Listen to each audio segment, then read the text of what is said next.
Support for this episode of Judaism Unbound comes from the Oshman Family JCC in Palo Alto, California, whose vision is to be the architects of the Jewish future. The Oshman Family JCC is an incubator for new expressions of Jewish identity. It creates innovative Jewish learning, celebrations, and arts programs that inspire personal connections to people and ideas from across the Jewish world. Learn more at www.paloaltojcc.org. This is Judaism Unbound, episode 232, Why the Uncounted Count. Welcome back, everyone. I'm Dan Liebenson. And I'm Lex Rofberg. And today we continue our conversation about race and Judaism, in particular looking at a number of initiatives that are being created by and for Jews of color. Today, our guest is Ilana Kaufman. She is the executive director of the Jews of Color Initiative, which until recently was called the Jews of Color Field Building Initiative. It's a national effort focused on building and advancing the professional, organizational, and communal field for Jews of color.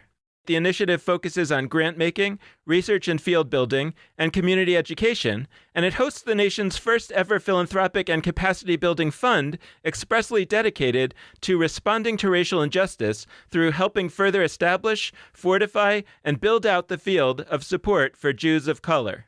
Prior to becoming the executive director of the Jews of Color Initiative, Ilana Kaufman was the Public Affairs and Civic Engagement Director for the East Bay for the San Francisco Bay Area Jewish Community Relations Council. She has given a great Eli talk, which is kind of like a Jewish version of the TED Talks, called Who Counts? Race and the Jewish Future. And she's also been a guest on some other podcasts on a little-known network called National Public Radio. But this is the one that counts. So, Ilana Kaufman, welcome to Judaism Unbound. We're really thrilled to have you with us today. Thanks, Dan. Thanks, Lex. It's great to be here. I'd love if you could start a little bit by just giving us a sense of what the Jews of Color Initiative is all about and kind of how it got started, what was happening that brought it into existence, and when was that exactly, and how did the process all work? We started off officially around 2016-17, and it started off not even as an organization or an idea, but of a gathering of Jews of color, really a group of about 12 Black Jews, came together with some foundation leaders and some other Jewish communal colleagues to really explore the question of what are the experiences of Jews of color and Black Jews. We have been in, I think, like 4 and 5 and 6 years now of a really intense run of police brutality focused on Black and brown folks. And we know that religion in no way protects anybody from race-based violence and being targeted. And 2016, 2017 was another very, very pointed moment in this country around violence focused on Black and brown folks. We were invited to come together as a group of Black Jewish leaders to talk with colleagues about our experiences, questions about whether or not Jews of color are safe, questions about our experiences in the Jewish community, outside of the Jewish community, and really trying to understand what's the real impact of racism, the headwinds of racism blowing against Jews of color, both in the Jewish community and in the larger community. That conversation resulted in the first commitment of funding focused specifically on Jews of color, maybe in U.S. history. I would have to go back and take a look. And that funding was a first commitment of $60,000 to run our first grant round around Jews of color. At that time, the Jews of Color Initiative didn't exist. And so we created a pilot grant round with me consulting while I had another job. I was working at the Jewish Community Relations Council at the time. That $60,000 turned into $110,000, turned into $160,000. And we made a pilot round of grants and focused on leadership development, focused on grassroots organizing, and focused on research focused on Jews of color. That pilot grant activity 3 years ago has turned into an organization, and we focus on 3 things for the organized Jewish community. We run the country's only philanthropic fund focused on Jews of color. We did about $450,000 in grant making last year. We were scheduled to do $300,000, but the need out there is great. And so we raised a lot of money and turned it back around. And we're looking forward to our grant making activity looking forward. Beyond grant making at the initiative, we commissioned research for the organized Jewish community. Our first research study was called Counting Inconsistencies. And it was a demographic meta-analysis of Jews of color in the United States. So we looked at 25 community studies that had counted the Jewish people in the U.S. and both tried to glean a sense of how many Jews there are. We also developed a point of view about the quality of communal research and the invitation and opportunity to ask better questions, to use more modern methods of collecting data, and to use tools that will allow our Jewish communal studies to be more inclusive of all Jews, Jews of color, of course, included. And then the last thing we do with the initiative is we get to be part of an educational team out there of colleagues, generally work with like boards and leadership teams and fellowships. And we talk about the data, we talk about shifting paradigms and moving our whole community into kind of our beautiful multiracial selves. We talk about racism, we talk about white supremacy, we talk about Ashkenormativity, and we talk about all the things that we get to navigate as a beautiful multiracial Jewish community to make sure that we're strong as we move into the future here in the U.S. So when you think about the mission, it's, on the one hand, whatever you said, $350,000 sounds like a lot. It also doesn't sound like so much, That's know. Right. And That's right. When you think about what the goal of all of this is, all of this work, what it should be, I guess I'm curious to hear that from you. Is it, I don't want to front load the question. I just want to what would the better world be like? I guess. Let's close our eyes, everyone out there, close your eyes and conjure up an image in your mind's eye about your Jewish summer camp or your Jewish day school or your JCC or your Jewish community center or your boards of directors and trustees out there. Or think about going to your favorite local Jewish community supermarket or your favorite Judaica shop. Or thinking about picking up an average children's book that reflects the Jewish communal experience. And when you turn the pages of those books in your mind's eye, or when you think about all those environments, or you think about all the people sitting around the boardroom tables, in general, who we see are white folks. Mm-hmm. Right? And the stories that we hear about our experiences are rooted in kind of we all came from Eastern Europe. We were fleeing very serious terms, either the pogroms or the rise of Nazi Germany. All of this is real, right? We all had a push cart. And then suddenly we all became upwardly mobile and we helped Black people during the civil rights movement. And things were just peachy until the rise of this current administration. And then in 2017, we started to see waves of anti-Semitism increasing and, where are our allies? And, and I'm just sort of giving you little nuggets of kind of the narrative story, right? But that's not our story here in the United States. Our story is bigger than that. Right? And it's much more nuanced than that, and it's more complicated than that. The first Jews of color came to the United States in the 1600s. There are families in the United States, African-American observant Orthodox Jewish families, that have only known the observant approach to Judaism and their Orthodox Jewish identity for 7 and 8 and 9 generations. Every next generation of Jewish babies born in this country is more hued, more Black, more brown, more Asian, more multiracial, more Latinx than the generation prior. Every second, our community is becoming more racially diverse. And we have historically seen ourselves and talked about ourselves largely as white and Ashkenazi.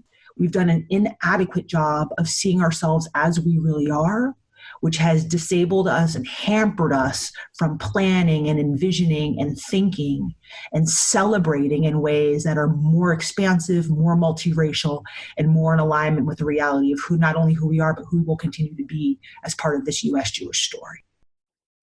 I'm flashing back to my own high school experience, and I remember vividly, I remember a few vivid moments in my life where I had inflection points in my understanding of Jews of color, and they were much too late. That's the thesis statement of everything I'm about to say is that I didn't have any sense as a child that there were Jews of color. And by the way, I was even in spaces that had Jews of color. That's right. And I was never, somehow I thought that those people weren't Jews. That's right. And I was never told otherwise. But I want to reflect on that. And I'm not saying it's a my personal failing thing. I could have certainly done better, and I'd love all of us to be looking inward on this. But I think it's a collective thing where our institutions have really sent this message that, Jewish equals white Right. in America and even generally. I'm flashing to high school, and I went to a school that was predominantly Christian. It wasn't a Christian identifying school, but it was a private school.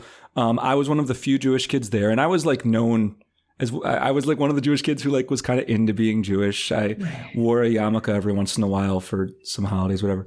And in high school, I started wearing a yarmulke whenever my track team would have a meet on Friday night. Like when Shabbat started, and that was actually a whole thing because you're not allowed to have like metal things attached because like there's a worry that it'll fly off and the metal will like. This is a track rule, not a Jewish rule. I just want to be clear. Yeah, sorry. Just the Wisconsin Athletic Association had a rule where you couldn't have jewelry or like headwear. I had to get permission. I had to do all this stuff. And my coach helped me out with all this. He was really enthusiastic about it. And by the way, his last name is Benjamin, which right. Maybe this is good, by the way. I wasn't thinking about Jewish names in high school. So I didn't think, last name Benjamin may be Jewish. He's black. And it never occurred to me for 1 second that he was Jewish. And then after I ran a race with my yarmulke on, and it was actually a funny thing. It started coming off, and I like had to run around the track with my hand on my head to hold it down because it was taped, because that was how I was permitted to do it. And he like told this story. He liked to tell stories and celebrate members of the team. And so after this, he did that. And in the course of telling the story, he mentioned that he was Jewish himself. Right. And I was just like, wait, what? And it was a mind-blown moment for me. But then I went up to him afterwards, and I remember the first thing I said to him was some form of either when did you convert or how long has your family been Jewish? Like I assumed it had to be recent. Right. And he said like, as long as I know. And by the way, I learned later that his son attended Milwaukee Jewish. His son was very young at the time. He wasn't in high school, but he was literally at Milwaukee Jewish Day School at the time. Like all these things were in place for me to come to this conclusion much sooner, and I didn't. And to turn it into a question now, it's not just selfish Lex reflection time. Like, why does this happen? What levers are in play that cause people like senior and high school Lex to have never thought for a second that there could be such a thing as a Jew of color? And more importantly, like, how do we change that? Right. I mean, I love that story. It reminds me of, I had this job where there was a sign on my door that said Ilana Kaufman, and my office was situated in a larger office that had a camera that focused on who was outside the door as a security feature. And I knew this family was coming to see me to have a conversation, and they knew they were coming to see Ilana Kaufman. And I saw them walk up to the exterior door and like check the address, and they knew where they were in the correct building. And then they walked to the front desk, and the front desk receptionist was African American. And then they looked in my door, and my door said Ilana Kaufman, and they saw I was African American. And it went like this, like, is Ilana Kaufman here? We're here for a meeting. And then the woman said, yeah, she's just right over there. And I saw these folks sort of lean over the desk and look left into my office and kind of like furrow their brows and then sort of lean back and go, we're looking for Ilana Kaufman. And the receptionist would say, yeah, she's right here. She's right there. And then they would lean forward and look left and look at me and then pull back. And they literally did that 3 times. And then they walked out of the office again, out to the front door of the building, closed the door, looked at the address again, looked at their note. I could see this all in the camera. And then they came back in and finally made it into my office. And the first question they asked was, how did you get the name Ilana Kaufman? Mm. And I thought it was such a funny question. I mean, I knew it was happening. Like, I knew this family was Jewish just because I knew who this family was. And I knew the anatomy of what was happening, which was like, I just defied everything they had been taught, every experience they had in the Jewish world. Like, I defied the physics of everything they thought and knew to be true, to the point where I got to watch them do this ridiculous dance with the address and the name thing instead of just like imagining, like, what if this was really Ilana Kaufman? And so, like, first of all, we in the U.S., as the U.S. Jewish community, have done a terrible job chronicling and then sharing our own U.S. Jewish history. I was at the Jewish Archives in New York City doing some work over there, And just in a casual conversation, I said, hey, are there any Jews of color that have been installed into the Jewish archives? And they didn't know the answer to the question, which I thought which was kind of great in some ways, because there was an opening there for inquiry. And so they went, like, in my mind, downstairs, because in my mind archives are dusty and they're paper, and I'm sure they went to the computer to Google it. I'd like to look it up for a second, but they went downstairs to the dusty archives and they came back and they were like, no, there are no Jews of color installed in the archives. And I know that's going to be changing, but like, if you look at our context, we have done an amazing job of collecting our Jewish history through the lenses of who we think Jews are and who the leaders have imagined Jews to be in the US over time. And so the Jewish community has found itself in this kind of reflexive echo chamber where they go, Jewish last name, and then somebody raises their hand. In response to anti-Semitism, in a response to our community being targeted, the US Jewish community has done this amazing job of kind of blending into the background. And there are a lot of costs to that. I know the term is assimilation, but it's bigger than that.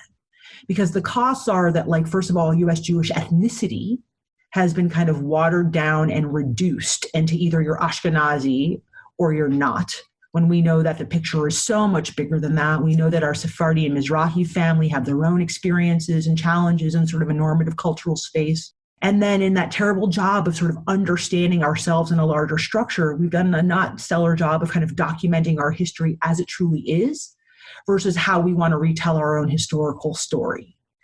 And so, like, we have created all of these tools of history. I mean, we've covered our own story in so many different ways, but that story kind of tells the same old story, which is kind of Ashken normative, Eastern European. And that's actually not even the first wave of Jews that came to the US.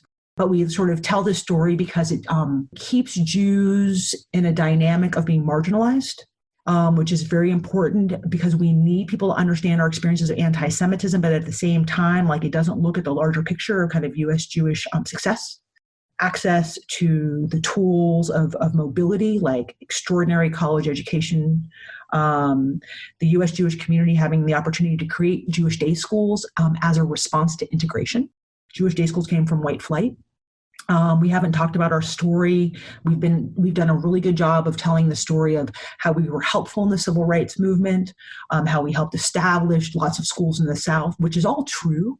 But that's not the end of the story. We also were intensely critical of the Black Power movement, used tools of surveillance, disruption, and sort of destruction to destabilize the Black Power movement, which was about liberating Black people and, like, really centering the experiences of Black folks back in the 60s. So this conversation around centering Black lives is not new.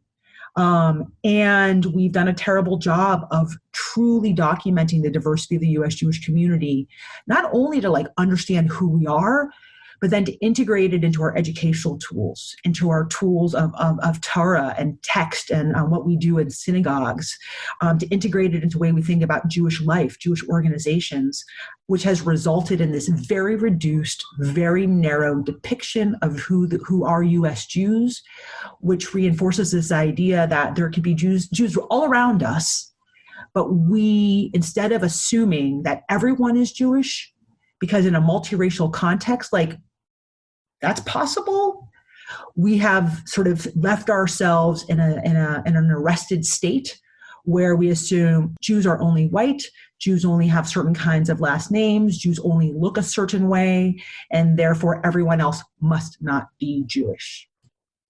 I think the question of how we tell stories is so central to all this, and something that's so not talked about. Like, I've talked about in different contexts, this idea that actually retelling our story so that things hang together is actually one of these great Jewish skills that we tend not to focus on because it tends to become invisible over time because people actually believe the story. Right. And I've heard you talk about this, that first of all, there's all these Jews of color that have been Jewish for a very, very long time. It's also the case that there's more and more interracial marriage and having kids in America today, and there's a lot of Jews marrying non-Jews, and so it stands to reason that there's just going to be a lot of more Jews of color in the decades to come. Like this is a math and science formula and versus like a sociological discussion in some ways. Right. I mean, I think there's even like a story in the Torah, right, about how Jacob and Laban were fighting about which animals, will Jacob be getting, and the spotted ones or the not spotted ones, and the spotted ones turned into the not spotted, and the spotted turned, and vice versa. I mean, this is what happens. It's like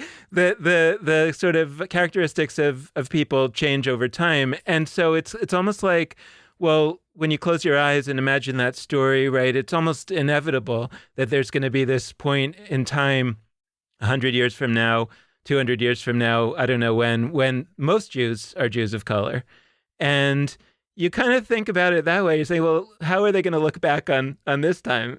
And if we know that, and if we also know that it's that basically the Jews being so to speak white or Ashkenazi is something of relatively recent vintage, and there was no such thing as Ashkenazi before the Middle Ages. That's right. Well, how is the story going to go? It just, but somehow people are not conditioned at all and not taught to look at it that way. And so it's kind of like, whatever happened in the last 25 years is the Jewish tradition from time immemorial. Maybe that actually is something that helps in this particular situation, right? Maybe if we can do some of this story retelling now, it actually won't have to take 100 or 200 years. It actually can happen quickly. Right. No, I love that. And also maybe if we talk about the impact of racism and white supremacy in the United States, Jews would feel compelled to see ourselves in the diversity that we are. Mm-hmm. Because part of this is, so you look at Ashkenormativity as a concept, and if you look at it within a U.S. structure of racism, in some ways, like Ashkenormativity is a Jewish expression of at least ethnocentrism, if not like a painful reflection of white supremacy. Because, right? And so like this idea that we have bought in, bought into this reduced identity and then are reflecting it back out is also a flag to us that our Jewish community is caught up in this larger system of racism and white supremacy. And this is an invitation to stop that and step back and go, whoa, we are participating in this too, and we don't want to be part of this system. It also means that we have to ask ourselves, how do Jews who benefit from whiteness benefit from the system? And that's heavy and that's deep and it's hard to reckon with, because then, if we move toward a spirit of equity, one has to wonder, like, what do you do with all these unearned privileges and how do you reallocate them in a way that supports the diversity of the people out there? And so I love sort of the invitation that you offer with the question, Dan, and it pushes us to have to grapple with things like racism and white supremacy, which is painful for us as a Jewish people, and it should be painful.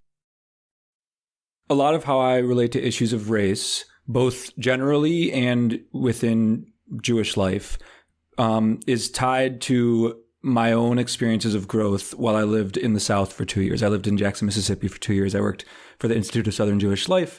And when you live in Jackson, Mississippi, and every other block, there's a placard on the side of the road about how there was a terrible, catastrophic X, Y, or Z. Name your racial oppression. When there's literally in your neighborhood this everywhere, it makes it so impossible to deny history that it forces you to learn some things that you wouldn't otherwise. And my experience in synagogues in the South, sometimes because people, they know their parents were not on the right side of the civil rights movement, or they know, right. Like in those places, as much as we who live in the Northeast, like I do in Providence, like to pretend that we're so far better than everybody else. I often think about, because I serve a community in Arkansas for the high holidays, like there's a Confederate monument 2.5 blocks from the synagogue. Right. Do I know if the rabbis spoke out against that? I don't. There may have been rabbis at various points who spoke about that. I don't think it was particularly vocal. And I have no reason to think that the people involved with constructing that monument or supporting it over the years were not also Jews. I think also in Arkansas, like we've seen those famous pictures and videos of the Little Rock Nine walking into school. And I think in our Jewish heads, we presume, those white people on the sides screaming, we don't want to integrate. Those are all Christians or all not Jews. Like there's no reason to think that some of those people are not Jews. And I'm sure if we dug and looked, but like there are plenty of examples of rabbis espousing pro-slavery views around the Civil War. There's plenty of rabbis in the mid 20th century opposing integration. Like there's all of these things. And because of this need we have to be in like defense mode and like talk about, it's like we're doing a marketing pitch about Jewish history to like look at our best sides. We really fall short. And I guess what I'm curious to hear from you to get out of the like what could be heard as self-flagellation, like what's that next step? Like, what does it look like to be a synagogue or a JCC or just a random Jew and take the steps of, okay, I'm either going to educate myself or I'm going to act in the world differently. I'm going to be a different presence. Our community is going to be a different presence. What does that mean or look like in your work with the Jews of Color Initiative? I mean, I love this question. And what does it look like? First of all, it looks like stepping back from this moment and not casting this particular moment as like there's so much momentum happening to support racial justice, but stepping back in this moment and saying, why am I suddenly awake now? Like for those who are sort of waking up to this moment and catching the high from the momentum, I want to invite you to relocate yourself and wondering like, where have you been? And what does it mean that Black and Brown people have been subjects of enslavement and murder and marginalization for hundreds and hundreds and hundreds of years in this country? How do you grapple with the gravity of that reality and reckon with one's own accumulation of power and privilege at the same time? Right? Like when we look at tools of mobility in this country and like, let's take a technical policy one like the GI Bill, which is one of those sort of moments in US history when white Jews went one direction and the community of color had to go another direction. The GI Bill, was introduced at a moment where for the first time, Jews who were white were given an invitation to take a government benefit. And that government benefit gave access to higher education and tools of upward mobility. That invitation was not given to their Black and Brown colleagues out there. And so in that moment, just like this moment, someone could have said like, US government, that is so lovely of you to offer me these tools of upward mobility. But you know what? We roll as a team. The Jewish people, we have people of color in our community, we're allies with Black and Brown communities, like this whole thing around racism, we know what's happening out here, US community, and we are not buying it. Imagine if at that moment the US Jewish community had said, no, stop.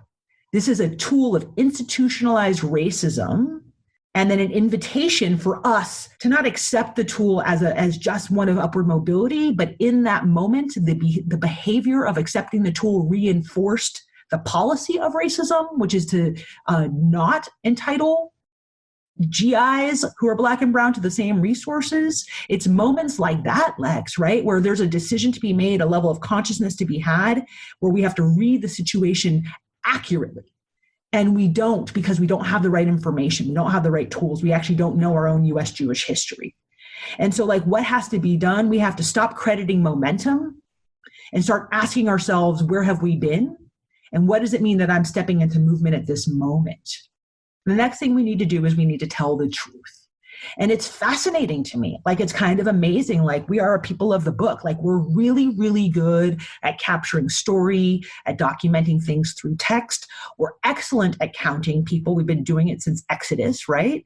Nevertheless, we keep showing up to Jewish communal opportunities to create and enforce policy. And we don't wonder to ourselves, where are the 12 to 15% of Jews of color out there? Why are there no Sephardi and Mizrahi family around this table to represent their own perspectives and their own voices? Where are our queer friends and family out there? And we shouldn't be making decisions for them. Let's stop, right? Let's pause, take a break, and and invite new folks to this committee so that we can do this in a way that's not only more representative, but like far healthier in terms of excellent decision making, because we know that we can't make decisions for other people who aren't there to be part of the decision making process. So what do? We have to use data, right? We have to use tools of rationality to inform the work that we do. And it's amazing to me that somehow we don't. And that's okay. And the absence of like community rigor within a context where we are culturally demand rigor, there's a fissure there and a gap there, and no one's really critiquing that gap. What else do we have to do? I work with Professor Mark Dollinger, who wrote the book Black Power, Jewish Politics. And in there, like, there's a lot of discussion about what really happened during the civil rights movement and the role of the U.S. Jewish community in, sure, advancing the civil rights movements in some way. And I don't want to take away or diminish from the efforts, but it wasn't just like all popcorn and unicorns and rainbows and like things that were lovely for those Black people for whom we were trying to help. We have to tell the complexity of our history. We have helped fortify and reinforce systems and structures of racism in this country, and we have benefited from the impact of that and the effect of that, while we have also subjugated not only Black and brown folks in this country through those policies and practices, but Black and brown Jews too, right? And so we have actually harmed and damaged our own people, and we need to come to terms with that. So, I mean, I could go on and on, but the last thing I'd say in response to that question is, we have to make tshuva, we have to make repair. Right? Like, we have to get down with what's good and right. Like, we have tools in Talmud to talk about like when you harm somebody. Like, if I've taken your eye, if I've cut off your arm and you need that eye and you need that arm to actually do your job, then how do I repair that in a way that has honor? What if we looked at the harm to Black and brown Jews, to Black and brown folks through a Talmudic lens, which is, I have taken away your self-esteem. I have taken away your self-confidence. I have made you feel less than. And it has not only impacted who you are as a human, it's impacted who you can be in the Jewish community, the opportunities to you. And I may have gotten in your way of accessing Torah. Those are some ways we could get started.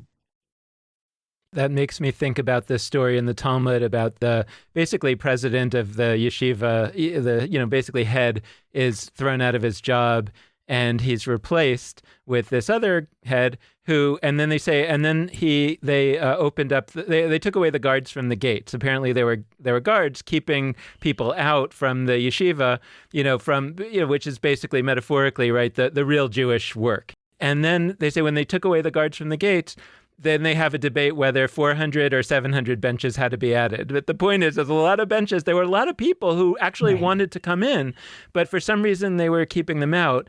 And one lovely part of that story is that the previous head, Rabban Gamliel, he has this sense of unease. He says to himself, maybe I've withheld the Torah from Israel.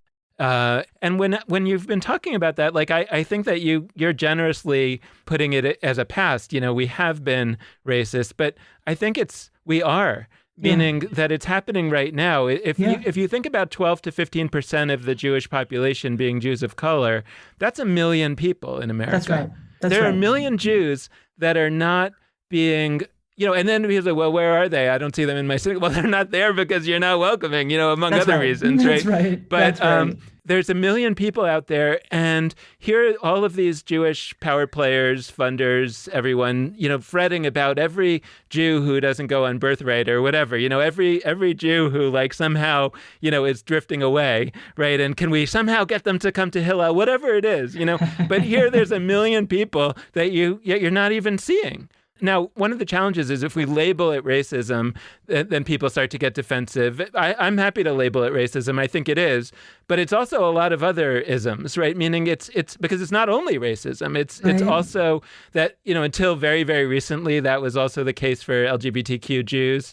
It's an ongoing, maybe white supremacy or Ashkenazi normativity or better way, because it's a failure to, for me, what the issue is that if you're so desperate to have every Jew stay Jewish, but there are all these Jews over here who actually really, really want to be Jewish, and you're not doing anything, then something is deeply wrong, and that's an ongoing harm. I think that's right on. And so a couple of things. One is, I was in a foundation CEO's office one day, and they had this very traditional setup for my worldview, which was like a giant desk, and they sat on one side of the desk and I sat on the other side of the desk. And then behind them was this esteemed bookshelf with all of these books that we're supposed to recognize from the gold letters on the binding. But what was wild was on the shelf was this a picture frame turned backwards. They were nice enough to give me 90 minutes of time because we really wanted to just like grapple and connect. And about like, I don't know, 55 minutes into our time together, they reached back and they turned the picture frame around. And there was like a little black child in the picture frame. And so like, of course, I'm like, first of all, why are they turning the thing around right now? And then I'm like, who is this in their picture, right? And this was like a grandbaby. I said to them, like, why is your picture frame turned around? And they said, because my colleagues essentially are like so racist that every time they've come into my office, and this is like somebody who had all kinds of community respect, community kavod, like super well known, of a very esteemed foundation. Like one would think they should have all the confidence, kind of all the things that they need. And they kept this picture turned around because they had become sort of weathered and fatigued and worn by the racist reaction of their colleagues when they would see the picture of their Black grandbaby. I appreciate that in general, like the Jewish community in the US has done a pretty lousy job of just being inclusive in a lot of ways. And some of it is about how Jewish tradition has been expressed in a US context, where stratification is our cultural norm, right? So like, how do you assimilate? You plug into the stratification and you participate, right? Without interrogation in that moment. And then here we are X number of years later, having to take a very serious look at like the impact of our actions and the harm we continue to cause as it relates to racism. But the other thing is like, I do think there's something uniquely, and I use this word in a presentation I gave in this context, and it feels right. Like, I do think there's something that feels uniquely trafe about Blackness to Jews in the US. And that sort of sense of being uniquely like impure and dirty comes from the deep, deep sense of anti-Black institutionalized racism in this country. And so many in this country who, particularly for Jews who like grew up in environments where, because of anti-Semitism, they were environments that had just a lot of Jews in them and like a safe Jewish community. So many for a certain generation, like their exposure to Black folks has been through media, through racist depictions of Black people, through having Black and brown folks in roles. We call them essential workers now, but like, sometimes they would be like a maid or a servant or a gardener or a childcare provider. And that was just the story of a lot of people in the United States who fell into a context of racism. So the last thing I want to say about beyond like Blackness in some ways being perceived as trafe in our community is we have to decide to situate ourselves as multiracial, not only because that's who we are, but it provides an antidote to the anti-Blackness that is so intensely part of the US culture, the anti-brownness. And in doing that, we also get to embrace language like racism and race. We get to help folks understand that it is our context that is intensely racist. And then people adopt racist behaviors, but they can also unadopt racist behaviors.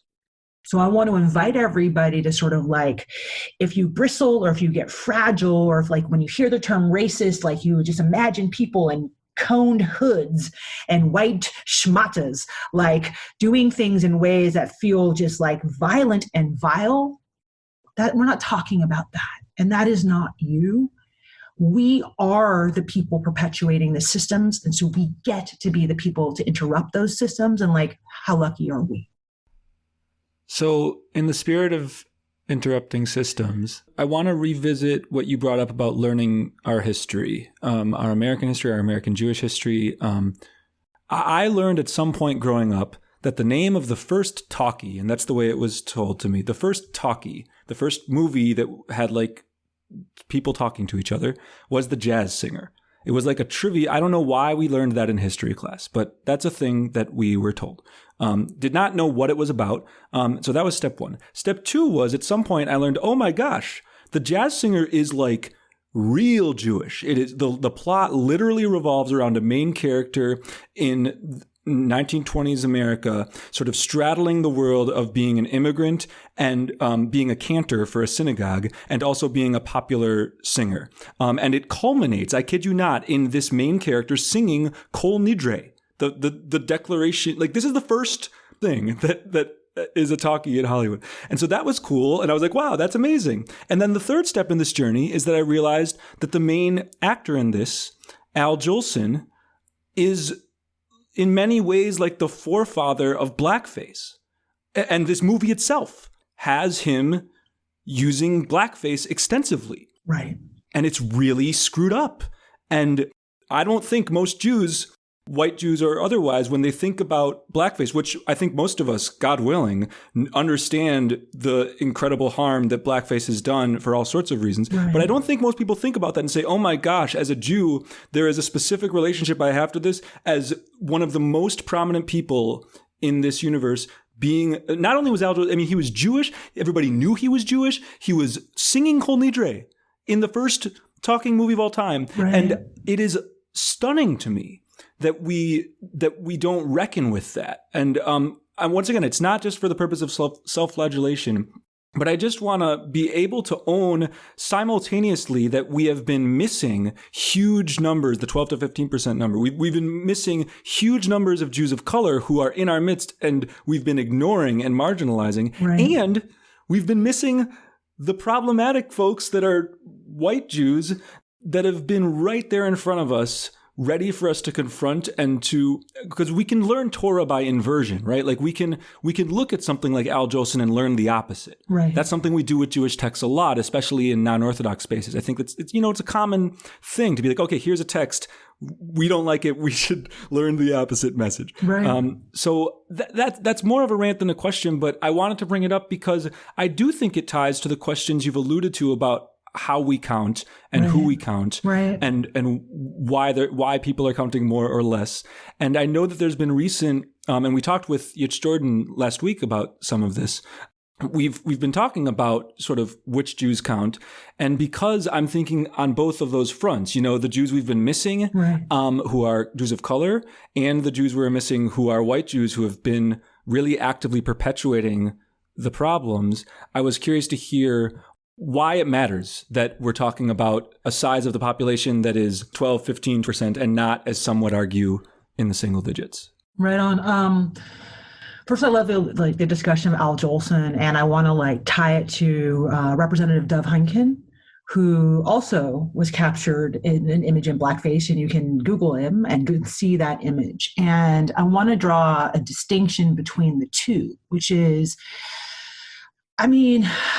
it is also not lost on us that the jazz singer was how Al Jolson and the Jewish community could enter mainstream film, right? And so in order to liberate that moment, he was required to be racist and marginalizing and oppressive. And that's a tactic of white supremacy and racism, which is to force people who are marginalized to marginalize others for their own liberation and their own opportunity. And what a jam for him to be in that moment. We get to be historically critical 100%, but this is that moment of evolution where we are presented with dilemmas. We hope we have enough information to see the bigger picture. Sometimes we don't. Sometimes there's a cost to being upwardly mobile or advancing in some region. And that's the dynamic of marginalization, is we let someone else go a little bit forward, but they got to make sure they squash somebody down at the same time. And that's how we keep social order in the United States. And so that's what that moment is about. Fast forward a bunch of years to Representative Dov Heineken wearing an afro and blackface to a Purim party, I believe, was the context. And in a moment where he had the benefit of knowing the history of the jazz singer. Right? He had the benefit of knowing the history of racism in this country and chose to reinforce the most vile racist stereotypes of Black folks for the celebration of one of our holidays. And so I also think Al Jolson presents this really important moment in U.S. history for Jews. And we're all going to be presented with moments like that, where we have an opportunity to move up, and we may or may not know we're squashing somebody down in the meantime. Those moments are different than when we have knowledge and consciousness and we choose to be vile and inappropriate for the sake of entertainment, for revelry, for celebration, without care for who we're squashing down. I loved you bringing that up. Why does it count that we count? I mean, why does it matter? I mean, we have embedded into our Jewish history these tools of counting, and they have not been set up only to account for the Jewish people, but they've also, and from my perspective, given the history of the Jews, given the Jews as a people of millennia, a tool for understanding if we are counting people, then the parallel, of course, is that we're missing or not counting other people. So one of the importances of counting is not only the counting, but recognizing who we're not counting. Some of you know, in terms of my own work, like I have affinity for Bamidbar, the Book of Numbers, and the history of counting Jews in the chapters of the 20s. And in there is the actual technical moment when we start to count Jewish women as part of the Jewish people. So the other thing I think that's really important, just technically about counting, is it gives us the tool to become inclusive in a context where we have been historically exclusive. Why does it matter in a contemporary moment? Because we are literally operating a Jewish communal ecosystem of organizations, entities, synagogues, day schools, from a data ill-informed platform. And it's become so sort of passive and like the absence of using the data that the outcome is a lack of excellence from my perspective in terms of expression of Jewish community life, program, and opportunities. And I'll get like a little bit more granular about that. When you don't use the data about who is in your community to inform the work that you do, the work that you are expressing then reinforces history versus contemporary needs and what we're planning for in the future. If you look at like so many boards, decision-making bodies, sphere of influence in the Jewish community, there are just a paucity of Jews of color or people of color in those spaces.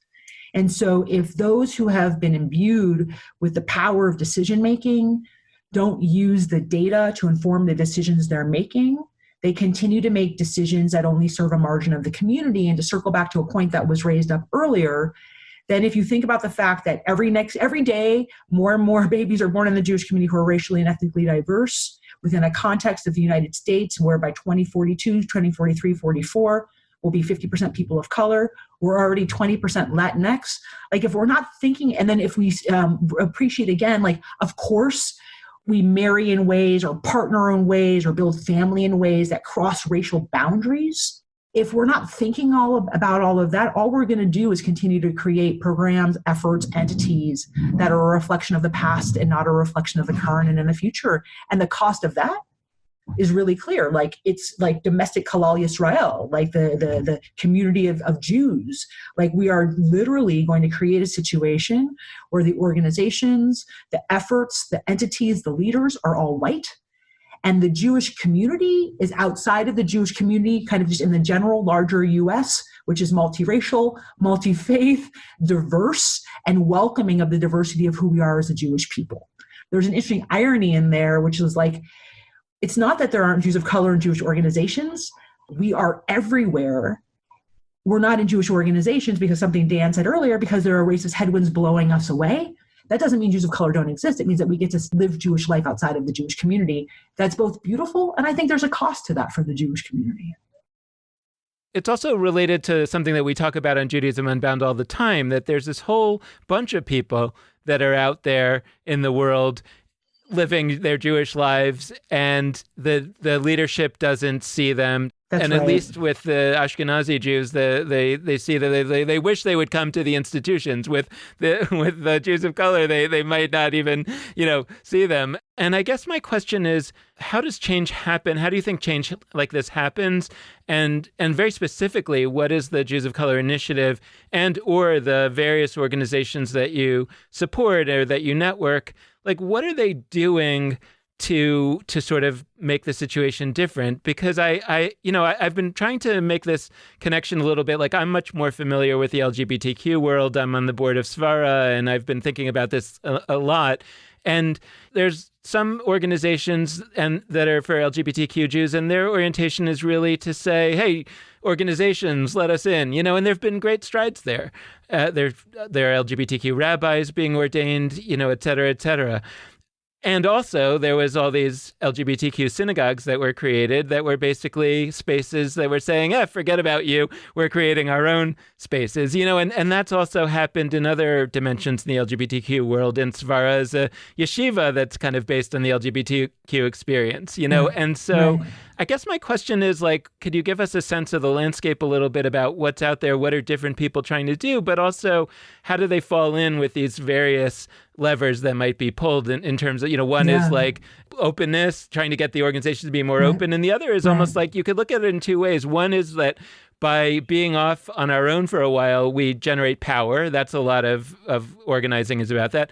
And also, and I think this is really what's happened in the LGBTQ world, is that what's being created is so awesome that the straight people want to come, and it's the other, it becomes the opposite. It's like, we're not trying to get into your world anymore. We're trying to keep you out of our world. It's like, there's too many of you trying to come to our world, right? So how do you, so maybe that could be a strategy.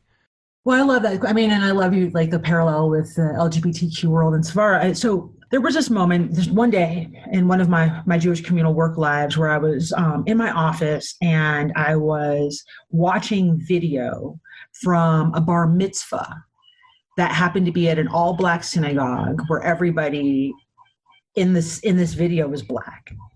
And a colleague passed by my office, and like on the cartoons when like Roadrunner or something is going really fast and then they hit the brakes and there's like a screech and smoke puffs up. It was as if this colleague like had hit their screech and the smoke puffed up in this very traditional communal organizational space.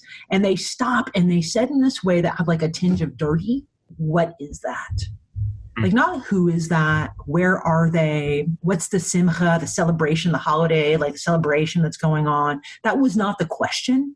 The question is, what is that?